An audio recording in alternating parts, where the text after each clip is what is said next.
Movie का नाम है वन मिस्ड कॉल 2008। इस कहानी में लोगों को उनके फोन पर कॉल आती है। जैसे लोग फोन उठाते हैं तो उन्हें एक वॉइस मैसेज मिलता है जिसमें उनकी अपनी ही आवाज होती है और ये कॉल मौजूदा वक्त की नहीं बल्कि फ्यूचर आने वाले टाइम की होती है, जिसमें 1 दिन 2 दिन 3 दिन का टाइम शामिल है। फिर वो टाइम आते ही उस इंसान की मौत हो जाती है। तो शुरुआत होती है एक जलते हुए हॉस्पिटल को दिखाने से, जहाँ फायर फाइटर्स आग बुझा रही थी और उन्होंने एक बच्चे की जान भी बचा ली थी। वो बच्चे से पूछने लगी क्या तुम्हारी मॉम भी अंदर थी, पर बच्ची कोई जवाब नहीं देती। आगे हम एक लड़की शैली को देखते हैं जो अपने घर की छोटी सी तालाब के पास बैठी थी। अचानक उसे पानी में से आवाज आने लगी। जैसे ही उसने पास जाकर देखा, पानी के अंदर से एक हाथ बाहर आकर उसका मुंह पकड़ लेता है, खींचकर उसी तालाब के अंदर ले जाता है, जिसके फौरन बाद पानी की सतह पर एक कैंडी निकल कर आती है जो बच्चे खाते हैं और तभी वो हाथ शैली की बिल्ली को भी गले से पकड़कर पानी में डुबोकर मार देता है। कहानी अब कुछ दिन आगे गई। हम कुछ स्टूडेंट्स को देखते हैं जो पार्टी कर रहे थे। पार्टी में एक लड़की थी बेथ, उससे मिलने उसकी दोस्त आई। ये दोनों कमरे में जाकर शैली की मौत के बारे में बातें करने लगते हैं क्योंकि ये सारे स्टूडेंट्स आपस में दोस्त थे। इनकी बातों के दौरान ही बेथ की दोस्त के मोबाइल पर कॉल आई, लेकिन हैरत ये कॉल शैली के नंबर से आ रही थी और जो रिंगटोन थी इन्हें कॉल की बेल वो भी अलग ही थी जो एक लोरी थी। जैसे वो कॉल उठाती है तो एक वॉइस मैसेज था जिस पर सुनने पर बेथ की इसी दोस्त की अपनी ही आवाज थी जिसमें वो चिल्ला रही थी। उन्हें कुछ भी समझ नहीं आती कि ये क्या है, हैरान परेशान थी वो। अब एक डिटेक्टिव पुलिस ऑफिसर को मुर्दा घर बुलाया जाता है एक लाश की पहचान करने के लिए। जो लाश थी डिटेक्टिव की बहन की, जिसकी मुँह से एक कैंडी निकलती है। अब यहाँ ध्यान करने वाली बात ये है कि मरते हुए शैली के मुँह से भी कैंडी निकली थी, जिसका मतलब था कि जरूर इन मौतों का आपस में कोई ताल्लुक है। तो इसे आप याद रखिएगा। 2 दिन के बाद हम बेथ और उसकी दोस्त को कॉलेज में देखते हैं। क्लास में जब वो थी तो बेथ की दोस्त को हेलुसिनेशंस होने लगी, यानी ऐसे ख्याल ऐसी चीजें दिखाई दे रही थी जो असल में थी भी नहीं। जैसे बेथ के हाथ पर उसे बिच्छू रेंगते हुए नजर आया। क्लास खत्म होने के बाद बेथ उसे कॉफी पीने का पूछती है, पर वो साथ जाने से मना करके लाइब्रेरी आ जाती है। लाइब्रेरी बंद होने के बाद बेथ की दोस्त जब घर जा रही थी तो उसे और भी हेलुसिनेशंस होने लगती है। हर जगह उसे भूत आत्माएं शैतान दिख रहे थे जिनसे वो बहुत डर गई थी क्योंकि जाहिर है सभी बहुत भयानक थे। डर के आलम में वो बेथ को कॉल करती है। वो कहती है घबराओ नहीं, मैं तुम्हारे पास ही हूँ, बस 2 मिनट तक पहुँचती हूँ। लेकिन वो तो इतनी डरी हुई थी कि उसकी हालत खराब होने लगी। डरते डरते वो एक ऊंची जगह से गिर गई। ट्रेन से टकराने से उसका एक्सीडेंट हो गया। वो इतनी जख्मी हो गई कि फौरन ही उसकी मौत हो जाती है। इसी दौरान बेथ भी यहाँ पहुँचती और ये हादसा होते हुए वो भी देख लेती है। उसे अजीब तरह की आवाज भी सुनाई दी गई। अपनी दोस्त की लाश के पास जब वो आई तो उसके मुँह से भी कैंडी निकलती है। बेथ उसका फोन चेक करती है जिसमें कॉन्टेक्ट नंबर ऊपर नीचे हो रही थी। ऐसा लग रहा था जैसे कोई दूसरा नंबर निकालने की कोशिश कर रहा है। इसके बाद कॉलेज में 2 लड़कियां इस हादसे के बारे में बात कर रही थी कि बेथ की दोस्त की भी मौत हो गई। उसकी और शैली की मौत एक तरह से ही हुई, एक फोन कॉल आने की वजह से। ये बातें सुनकर बेथ का मेल फ्रेंड उन पर गुस्सा करने लगा कि बंद करो ये फजूल की बातें, ऐसा कुछ नहीं है, ये सारी चीजें मन गढ़ंत है, बकवास है। बेथ भी यहाँ आ गई, कहती है कि नहीं ये गलत नहीं है, बिल्कुल ऐसा ही है और उनकी मौत फोन कॉल की वजह से ही हुई। फौरन ही बात बेथ की मेल फ्रेंड को भी हेलुसिनेशंस होने लगी और उसे भी बिच्छू नजर आ रही थी। उसे थोड़ा अजीब लगा, इसीलिए वहाँ से वो निकल जाता है। बेथ भी उसके पीछे पीछे आई। तब उसका मेल फ्रेंड बताने लगा कि मेरे पास भी इस तरह की कॉल आई है और उस पर जो टाइम है वो कुछ देर के बाद का है। फौरन ही उसके दोस्त को भी वहाँ एक शैतान दिखा। वो काफी डर गया, वहाँ से जाने लगता है। बेथ उसे आवाज लगाती है क्योंकि वो अपना मोबाइल वहीं भूल कर जा रहा था। मोबाइल लेने जब वो वापस आया तो वो कुछ बोल रहा था जो उस वॉइस मैसेज में था, जिसकी फौरन ही बात यहाँ धमाका हुआ। एक रॉड आकर उसके आर पार हो जाता है जिससे उसकी भी मौत हो जाती है। यहाँ पर भी बेथ को अजीब तरह की आवाज सुनाई दी जिसके फौरन ही बात उसके दोस्त के मुँह से भी कैंडी निकलती है। सारी सूरत हाल को देखते हुए बेथ एक लेडी पुलिस ऑफिसर से मिलती है और उसे बता रही थी कि मेरे 2 दोस्तों की अचानक ही मौत हो गई। मरने से पहले उनके पास कॉल्स आई। मेरे ख्याल से उनकी मौत का कोई न कोई ताल्लुक उन कॉल से है। मरने के बाद उनके मुँह से कैंडीज भी निकली। पुलिस ऑफिसर उसकी बातों को गौर से सुन तो रही थी पर यकीन नहीं करती, लेकिन उनकी ये सारी बातें वो डिटेक्टिव सुन लेता है जिसे हमने शुरुआत में देखा, जिसे मुर्दा घर में बुलाया गया था। वो बेथ को बताता है कि कुछ दिन पहले मेरी बहन की भी मौत बिल्कुल इसी तरह से हुई। शैली जिसकी मौत तालाब में डूबने से हुई, वो और मेरी बहन एक हॉस्पिटल में नर्स थी। पहले मेरी बहन की मौत हुई, फिर 2 दिन के बाद शैली की। मेरी बहन की मुँह से भी लाल रंग की कैंडी निकली थी। इसलिए मैं भी इस बात को मानता हूँ कि जरूर इन फोन कॉल्स, कैंडीज और इन मौतों के बीच कोई ताल्लुक है। वो फिर बेथ को अपना मोबाइल नंबर देते हुए कहता है कि कोई भी मदद चाहिए राब्ता कर लेना, मैं भी इन सब मरने वालों की फोन कॉल्स की डिटेल्स निकाल कर तुम्हें बताऊंगा।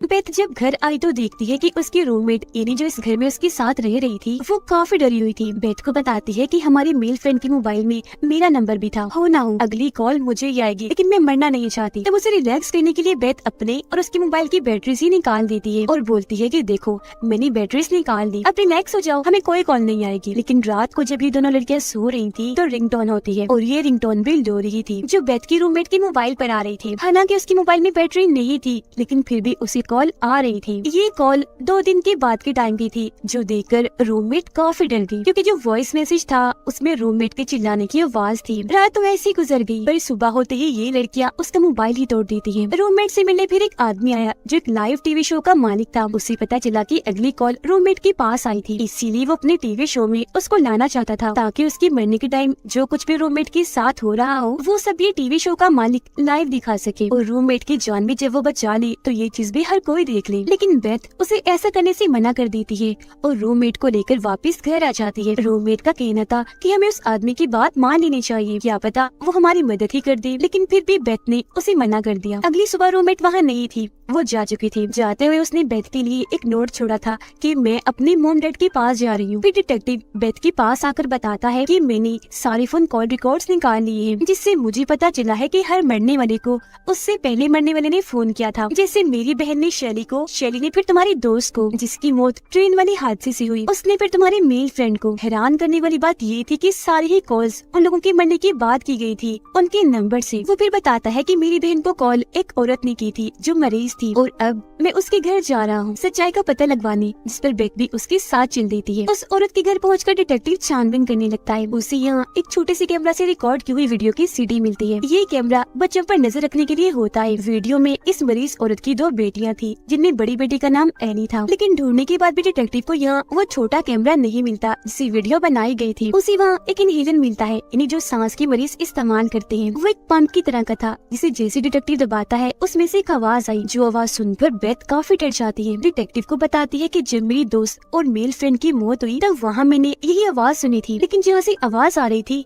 वहाँ कोई भी नहीं था। मजीद छानबीन करने पर डिटेक्टिव को पता चला कि उस मरीज औरत की बड़ी बेटी एली की मौत दमे के अटैक की वजह से हुई, यानी उसे सांस का मसला था और ये इनहेलर उसी का था। साथ ही उसकी छोटी बहन को उनकी मोम 9 बार हॉस्पिटल लेकर गई थी क्योंकि उनकी छोटी बेटी अलग अलग तरह से जख्मी हुई थी, जैसे कभी उसका जल जाना, कभी सर में सुई का चुभ जाना, तो कभी कोई शैम्पू पी लेना। ये सारी बातें जानकर बेथ डिटेक्टिव को बताती है कि मैं सारी बात समझ गई हूँ। असल में उस मरीज औरत को कोई दिमागी बीमारी थी जिस वजह से वो अपने ही बच्चों को जख्मी कर दिया करती थी। फिर हॉस्पिटल में उनका इलाज करवाकर देखभाल करती थी ताकि उन बच्चों की और तवज्जो ले सके। यहाँ इन्हें ये भी पता चला कि जिस हॉस्पिटल में उस मरीज औरत की बेटियों का इलाज हुआ करता था वहाँ एक नर्स ने उस औरत से पूछताछ भी की थी कि उनकी बड़ी बेटी को कब से दमे की बीमारी है और छोटी बेटी क्यों बार बार जख्मी हो जाती है। यहाँ मैं आपको बता दूं कि वो पूछताछ करने वाली नर्स और कोई नहीं बल्कि डिटेक्टिव की बहन थी जिसकी मौत सबसे पहले हुई थी। अब तभी टीवी पर बेथ अपनी रूममेट को उस लाइव शो में देखती है जहाँ टीवी शो का मालिक उसके साथ होने वाली हर चीज को लाइव दिखाएगा, जो देखकर ये दोनों जल्दी से उस चर्च के लिए निकल जाते हैं जहाँ ये शो होने वाला था। इसी दौरान रूममेट बेथ को कॉल करके सॉरी कहती है कि मुझे माफ कर देना, मैंने तुम्हारी बात नहीं मानी और मैं इस शो में आ गई। शो में दिखाया जाता है कि रूममेट को भी हेलुसिनेशंस होने लगी, उसे अपने आसपास शैतान दिखने लगे। जैसे बेथ और डिटेक्टिव यहाँ आए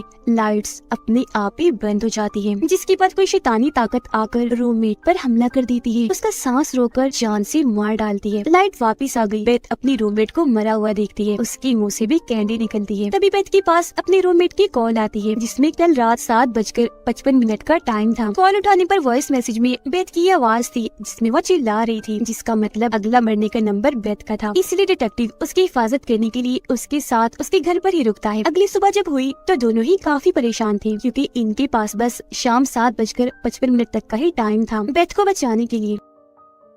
डिटेक्टिव को फिर उस मरीज औरत की बेटी यानी एली की छोटी बहन के बारे में पता चला जो अब एक ऑर्फनेज में है, एक ऐसी जगह जहाँ उन बच्चों को रखा जाता है जिनका इस दुनिया में कोई नहीं होता। वहाँ जाकर पता चला कि ये बच्ची और कोई नहीं बल्कि शुरुआत वाली बच्ची है जिसे फायर फाइटर्स ने जलते हुए हॉस्पिटल से बचाया था। ये दोनों उससे उसकी मोम के बारे में पूछते हैं पर शुरुआत की तरह ही वो कोई जवाब नहीं देती। जब फायर फाइटर्स ने पूछा था कि तुम्हारी मोम हॉस्पिटल के अंदर थी, लेकिन तभी बच्ची के बालों में से लोरी की आवाज आने लगी और ये लोरी वही थी जो रिंगटोन बनकर बजती थी। थी। फिर इस चीज को नजरअंदाज करके बेथ और डिटेक्टिव बाहर आए। वो फैसला करते हैं कि हम अलग अलग जाकर एली की मोमगिनी मरीज औरत के बारे में जानकारी इकट्ठा करेंगे। लेकिन जैसे बेथ वहाँ से जाने लगी, उसकी नजर एली की बहन की खिड़की पर गई, जिसके पीछे एक भूत खड़ा हुआ था। जिसके बाद बेथ उस हॉस्पिटल में जाने का फैसला करती है जहाँ पर एली और उसकी छोटी बहन का इलाज हुआ था। इस बारे में वो डिटेक्टिव को भी बता रही थी कि मैं उस हॉस्पिटल में जा रही हूँ। वो अंदर जाने की कोशिश करती है पर सामने वाला दरवाजा लॉक था, इसीलिए वो पिछले दरवाजे से जाने की कोशिश करने लगी, लेकिन ये दरवाजा भी लॉक था। पर तभी वो अपने आप ही खुल जाता है। हॉस्पिटल के अंदर आकर बेथ सुराग ढूंढने लगी, लेकिन तभी कोई शैतानी ताकत अंधेरे में बेथ पर हमला कर देती है और खींचकर उसे अपने साथ ले जाने लगी। इसी वजह से वो काफी डर गई, जोर से चीख मारती है, जैसे तैसे अपनी जान बचाकर वहाँ से भाग गई। बेथ को यहाँ डिटेक्टिव मिल जाता है। ये दोनों यहाँ से बाहर निकलने की कोशिश करते हैं पर निकल नहीं पाते क्योंकि सारे दरवाजे लॉक्ड हो गए थे। फिर जैसे एक कमरे में आए, कुछ शैतानी ताकत अब डिटेक्टिव पर हमला कर देती है। वो उसे हवा में उठाकर